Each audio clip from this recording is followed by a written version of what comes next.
Good morning, my brothers and sisters. Today's title is You Are Being Hunted. This is season 1, episode number 34 in the book of Genesis. I just couldn't leave this area of scripture without telling you one of my favorite stories of all time. This is from Genesis chapter 4. I'm going to start in verse 3. Cain brought the Lord an offering of fruit of the ground, and Abel also brought the firstborn of his flock and of their fat portions. And the Lord had regard for Abel and his offering, but for Cain and his offering he had no regard. So Cain was very angry, and his face fell, and the Lord said to Cain, "Why are you angry, and why is your face fallen? If you do well, will you not be accepted?" So God offers us a way out. "And if you do not do well, sin is crouching at the door. Its desire is contrary to you." Some translations say its desire is for you, and you must rule over it. So I couldn't leave this section of scripture without this particular story. This is a true story, really happened to me a couple decades ago. I was on a safari, and I found myself in the Serengeti. Now, the Serengeti is a national park in Tanzania. It's massive. It's the size of Connecticut. It's 5,700 square miles, which is 75 miles square, basically. And it is this great migration. This is where the great migration happens, where there's 1.5 million wildebeests and another million zebras. And they move massive distances to go follow the food source. So basically, it's a park for animals, and people are not very common there. Different than if you go to Yellowstone, where there's crowds. There's no crowds in the Serengeti because it's this massive area. We would see nobody all day long, and you had to have a permit to be in the park, and especially to camp there. So the picture is, we get there late. It's the beginning of dusk, and they let us in, and they literally close the doors behind us and lock us in to the Serengeti National Park. So far as I know, and as far as the story goes, there's nobody in the Serengeti National Park except for us and 2 million animals. So a couple of guys had been sent ahead to set up our camp while we did this game drive. And so, to my knowledge, there are 5 people, our party of 3, 2 guys setting up the camp, and that is it in this massive area, wilderness area.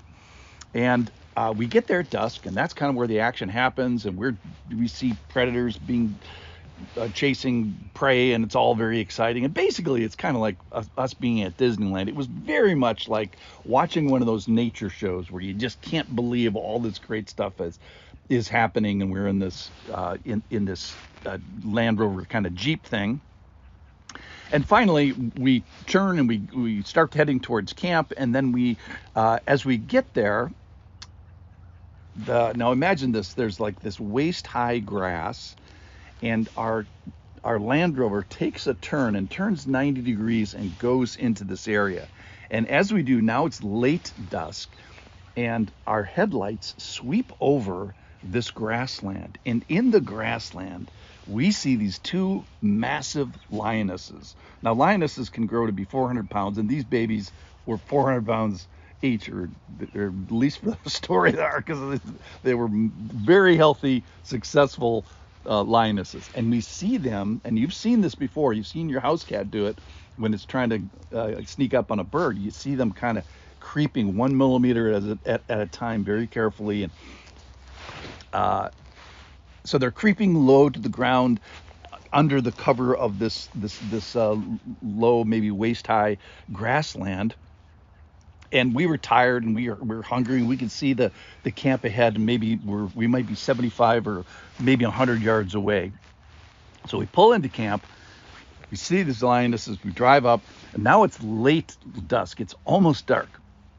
And you know how in a situation where you don't really know what's going on and you take your cues from people, well, that's what happened next. So we greet these guys that have been setting up the camp and starting to cook dinner, and I tell them the story. So I was like, "Hey, we had this great game drive, and hey, just as we were turning in here, just like right over there, we can see the spot. So we saw these 2 beautiful, lionesses, creeping through the grass."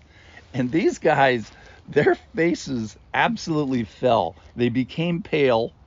and fear in their eyes. And I didn't realize for a few minutes, I'm kind of putting things together, that, wait a minute, so Africa's top predator is right over there. And, creation's most efficient and successful killing machine is right in our weeds, right over there. It's on the hunt, on the prowl. And you two guys, our camp guys, and now us five, were on the menu. They were hunting you. And we interrupted the hunt by kind of shining the light on them. Possibly we even saved their lives. The idea is you guys were being hunted.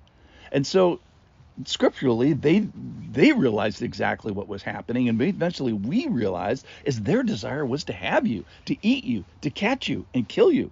So why do I tell you the story? Well, it's a sober thing to realize that you are prey, and that they desired to be eaten. You were desired to be eaten. Your perspective changes. And what did it mean for us as campers in the Serengeti? It changed everything, obviously. Our awareness changed. We were not fooling around. We were not just bopping through our evening, and we began to act like we knew that we were prey. Our fire got bigger. Our defenses got stronger. Our preparation changed. Our focus got sharper. So, dear Christian, what does it mean to act like sin's desire is for you?